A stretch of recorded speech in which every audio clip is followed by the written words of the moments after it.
As someone who loves languages and is passionate about using them to the best of my ability, I always notice when people mispronounce words, and it bothers me.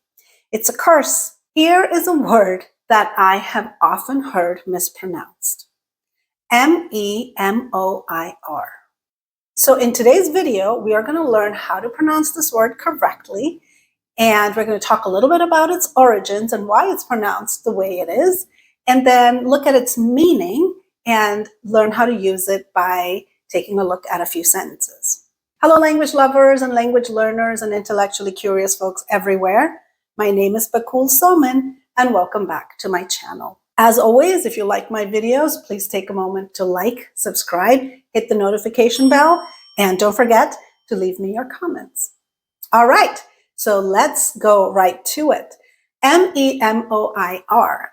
How is this word pronounced? The correct pronunciation of this word is memoir, memoir, memoir.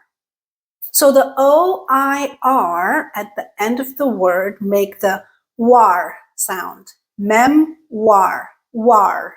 Other words that have this letter combination, the O-I-R, are words like noir, like film noir, or armoire, like the fancy cupboard that you put clothes in.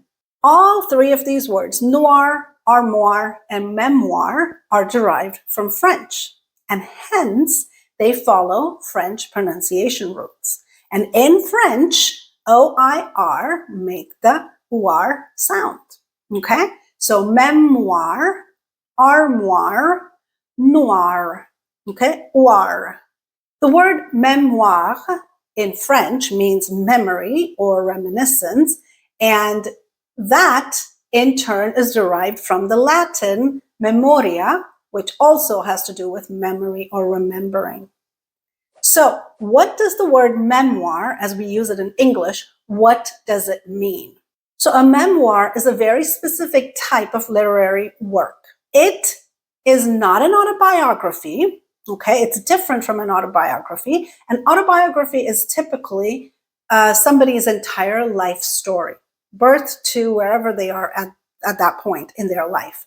A memoir, on the other hand, is a very personal work. It's reflective, but it is not the entire life story of a person.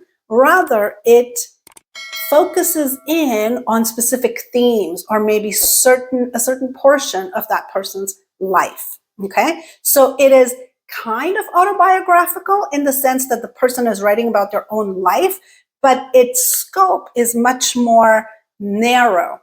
So it's narrower and deeper about a certain period in that person's life as opposed to covering their entire life story. So here are some examples of famous memoirs. Born a Crime, Stories from a South African Childhood by Trevor Noah. Not his entire life, but just that portion of his life. Becoming by Michelle Obama. Bossy Pants, Tina Fey. Anne Frank, The Diary of a Young Girl. Eat, Pray, Love by Elizabeth Gilbert. As you can see, all of these are memoirs because they focus in on specific aspects of that person's life. It's not trying to tell the entire life story. It's focusing on a certain aspect of it. So here are some sentences that use the word memoir. Again, another opportunity to practice saying the word correctly. So go ahead and say the sentence after me if you would like to practice saying it in a sentence and have it come out fluidly, naturally, eloquently. Her memoir about growing up in a small town became a bestseller. Or he spent years crafting a memoir that captured the essence of his travels around the world.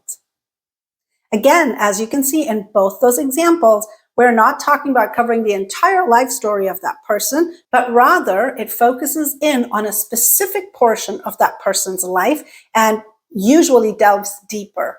So there you have it. We learned how to say this beautiful word correctly, memoir. We looked at some examples of famous memoirs, and we also practiced it in a few sentences. It's a beautiful word to know, especially if you're a fan of literature. So In the comments below, let me know what are some good memoirs that you have read and some that you would like to read. Thank you as always for watching. I will see you next time. Oh, before you go, don't forget, like, subscribe, hit the notification bell, and leave me a comment. Thanks, and I will see you next week.